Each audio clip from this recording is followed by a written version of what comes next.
To say Donald Trump has run an unconventional campaign is a bit of an understatement. With 13 days to go till November 8th, some recent decisions have traditional political operatives again scratching their heads. Today, for example, Trump was in the nation's capital not to campaign, but to open a new Trump hotel just a few blocks down the street from the White House. And for the record, Washington, D.C. is about as blue as it gets, so not much chance of winning any votes there. And Trump has decided to stop holding high donor fundraisers for the Republican Party, which could weaken the Get Out the Vote effort. Welcome into Trump Tower Live. On Monday night, so-called Trump TV started nightly programs on Facebook. First show premiered after the last debate and got more than 8 million viewers.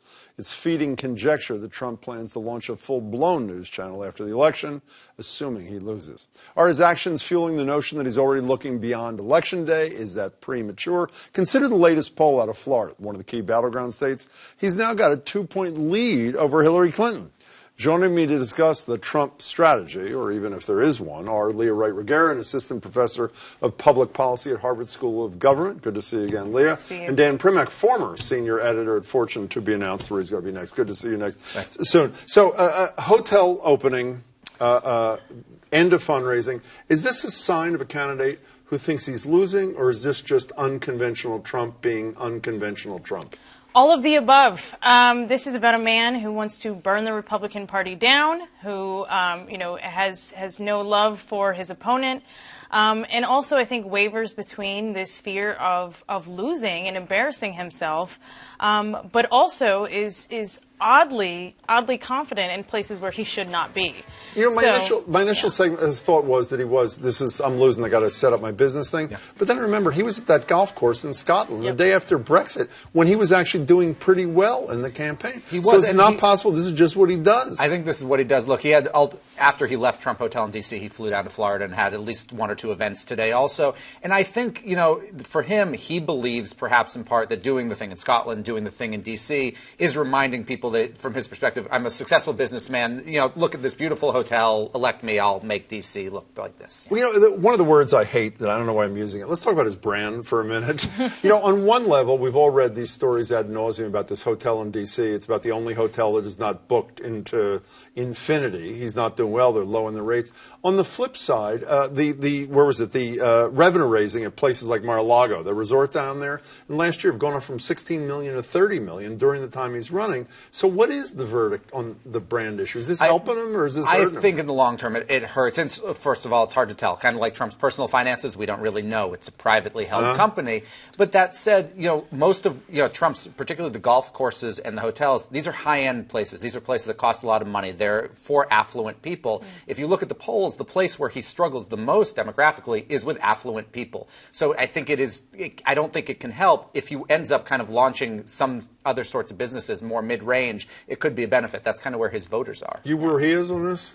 Well, in some ways, right? So it's hard to tell, especially with all this kind of secretive nature around the whole thing. But I do think that he has a new audience, a relatively new audience. I mean, he has this base, this kind of undying, really loyal base that is willing to go to great ends for him. But they're not staying at the Trump Hotel, as they're Dan not said. staying at the Trump Hotel, but they're buying "Make America Great Again" hats, which has been one of the biggest revenue sellings from his campaign. I mean, this is one long infomercial.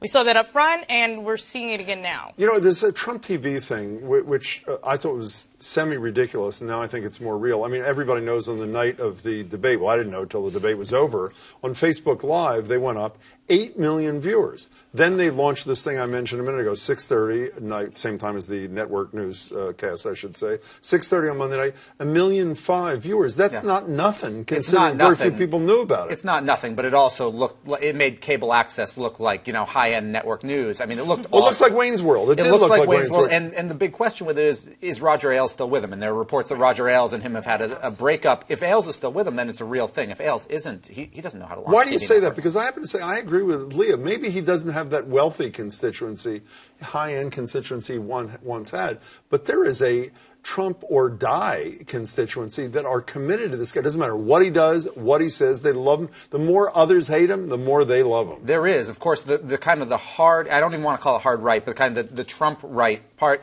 They had, and I understand Glenn Beck hasn't been a fan of his, but the Blaze, for example, had a TV network, a digital TV network. It is basically failing. I don't know that that is a big enough audience necessarily to create a massive business. There's an audience. I don't know if it's big enough. Trump TV, yes, no? Well, I think it's going to happen. The question is whether it will be successful or not. I think that you need to have money. You need to have organization.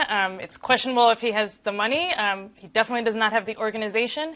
But he is setting it up for must-see TV. You wouldn't turn Trump TV on? I mean, it's fairly clear you're not a huge Trump fan.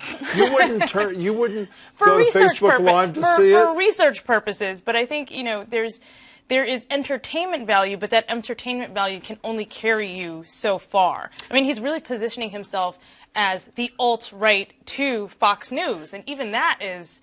But when you say entertainment value, there's still going to be millions and millions of people we just talked about left behind. And while the conventional wisdom is Paul Ryan, assuming Trump loses, the new leader of the Republican Party, Paul Ryan is surely not the leader of the Trump wing of the Republican Party. So even if it's not as a politician, isn't Trump TV the place for that multi-million-dollar wing of the party? Maybe, but it goes back to the brand. You asked about the brand earlier, and I mentioned that kind of Trump has always stood for opulence and luxury. It's also stood for winning. If Trump happens to lose the race, I think the brand takes just a massive hit, and I think, and that's part of Trump TV also. What exactly is it extolling if it's not an ability to win? Well, it's rigged. I mean, I don't even mean that as a joke. I mean, isn't that what he's setting up? He's setting up for a loss, saying, I didn't lose, I won. I mean, we saw in this great documentary here, The Choice, about how Roy Cohn, of all people, I'm going to talk about a little bit later with our next guest, Roy Cohn taught him when he was representing him in the housing discrimination thing years ago, when you lose, you say you win, and you boldly assert winning.